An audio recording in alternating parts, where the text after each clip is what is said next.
और अब खबर पश्चिम बंगाल से, जहां ईडी की कई जगह पर रेड की खबर आ रही है। मुर्शिदाबाद में पूर्व डीसीपी शांतनु के घर पर ईडी ने छापा मारा है। वसूली रैकेट मामले में ईडी ने बड़ी कार्रवाई की है। सोना पप्पू और पूर्व डीसीपी शांतनु पर जांच तेज हो गई है। रॉय स्ट्रीट के होटल में ईडी की ये रेड हुई है। पश्चिम बंगाल के कोलकाता में ईडी ने छापेमारी की है। ईडी की टीम आनंदपुर और अलीपुर इलाकों में 2 कारोबारियों के घर पहुंची है, जहां लगातार तलाशी चल रही है। दस्तावेज खंगाले जा रहे हैं। मामला सोना पप्पू सिंडिकेट से जुड़ा हुआ बताया जा रहा है। जानकारी मिली है कि ईडी को कुछ अहम दस्तावेज भी हाथ लगे हैं। ईडी ने बड़ी कार्रवाई करते हुए सोना पप्पू सिंडिकेट मामले में कई ठिकानों पर एक साथ छापेमारी की है। ये छापे पश्चिम बंगाल की राजधानी कोलकाता में आनंदपुर और अलीपुर इलाके में किए गए हैं। ईडी यहां 2 कारोबारियों के घर समेत कुल 3 जगह पर पहुंची थी। ईडी अधिकारियों के मुताबिक ये कार्रवाई सोना पप्पू से जुड़े आपराधिक सिंडिकेट की जांच के तहत की जा रही है। इस मामले में ईडी पहले से ही सोना पप्पू के करीबी कारोबारियों पर भी कार्रवाई कर चुकी है, जिसमें जॉय कामदार को गिरफ्तार भी किया जा चुका है। फिलहाल ये ईडी की हिरासत में है, पूछताछ की जा रही है। और ये भी बताया जा रहा है कि जिन कारोबारियों के यहाँ छापेमारी हो रही है, उनका पता जॉय कामदार की पूछताछ के दौरान ही हासिल हुआ है। रविवार की सुबह भी ईडी की कई टीमें केंद्रीय बलों के साथ सॉल्ट लेक स्थित सीजीओ कॉम्प्लेक्स से रवाना हुई और अलग अलग स्थानों पर जांच शुरू की गई थी।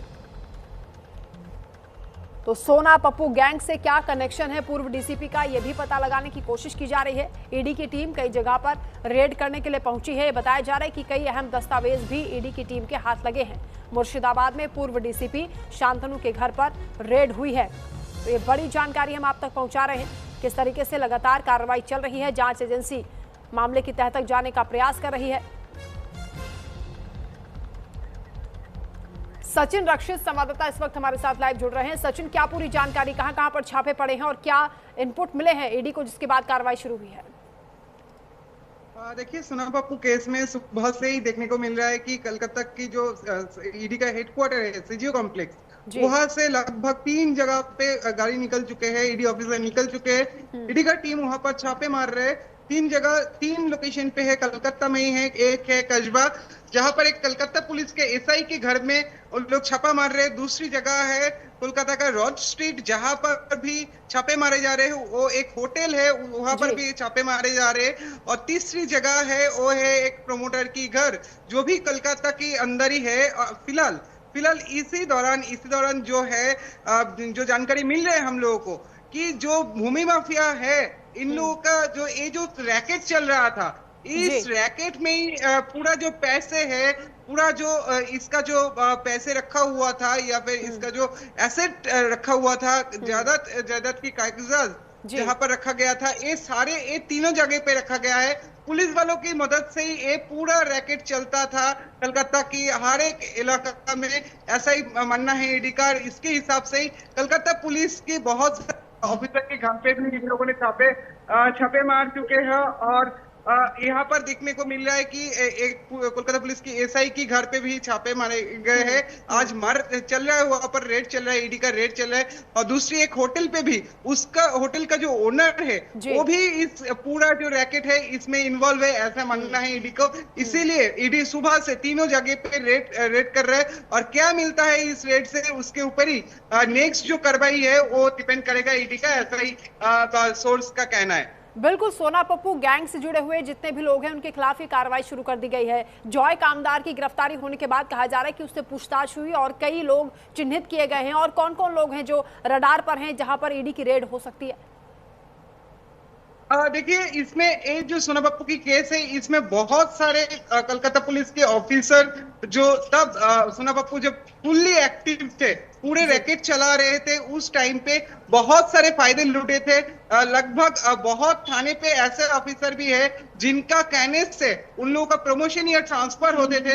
दूसरी बात, लोगों को डरा धमका के, प्रमोटर को डरा धमका के उनसे जमीन हड़पना, उसके साथ साथ वहां से एक्सटॉर्शन करना, ये सारे जो रैकेट है, ये पुलिस की मदद से ही हो रहा था, ऐसा ही मानना है ईडी का जांचों में ऐसा ही पता चला है। उसके हिसाब से ही सारे जगहों पे रेड चल रहा है। और जानकारी जो है, सोना पप्पू कोलकाता पुलिस की डीसी, इस रैकेट का जो मेन 2 हेड है, इन लोगों को आमने सामने बिठा के पूरा जो इन्वेस्टिगेशन है, इंक्वायरी है, ये जारी रहेगा। ऐसा ही सूत्रों के मार्फत पता चल रहा है। दूसरी बात, कोलकाता पुलिस के बहुत सारे एसआई को भी इस केस में इन्वॉल्व किया गया था डीसी के हाथ से, इसीलिए बहुत सारे एसआई के घर पे भी छापे पड़ेगा, ऐसा ही सूत्रों का मानना है। पूर्व डीसीपी शांतनु को लेकर जो जानकारी मिल रही है उसमें क्या डिटेल्स आ रही है, क्या भूमिका है उनकी इस पूरे सिंडिकेट में? हाँ देखिए, ज्यादातर जहां पर देखा जा रहा है कि ये जो पूरा जो रैकेट है, इस रैकेट में पुलिस का जो मेन उन लोगों का कहना था कि ईडी का जो कहना है कि ये जो पूरा पुलिस फोर्स है, जिन लोग भी इसमें इन्वॉल्व है, उन लोगों का काम ही था कि प्रोमोटर लोगों को धमका के उनसे जमीन हड़पना या फिर उनसे एक्सटेंशन का मनी डबल कर देना। सौरभ अप्पू ने अगर 1 लाख मांगा है, पुलिस की मदद से वो हो जाता था 2 लाख। टीएमसी के बहुत सारे लीडर भी इसमें इन्वॉल्व होने की शक किया जा रहा है, उसके हिसाब से ये छापे चल रहा है। और बहुत सारे कागजात ऐसे भी जब्त किए गए हैं ईडी की ओर से कि जहां पर देखने को मिल रहा है कि कैसे पैसे डिस्ट्रीब्यूट हुए, कहां से पूरा जमीन हड़प लिया गया था, कहां से कितने पैसे एक्सटेंशन हुआ है। और ये जो पूरा जो स्कैम है, ये जो पूरा जो रैकेट है, ये रैकेट का स्कैम लगभग 100 करोड़ के आसपास, ऐसा मानना है ईडी का। जी बिल्कुल सचिन, ये बड़ी कार्रवाई हो रही है, बहुत बड़ा स्कैम है, इसकी तह तक जाने का प्रयास हो रहा है। आप नजर रखिएगा। बहुत शुक्रिया फिलहाल तमाम अपडेट के लिए। एक और अहम जानकारी, मुख्यमंत्री योगी आदित्यनाथ का आज देवरिया दौरा है। 655 करोड़ की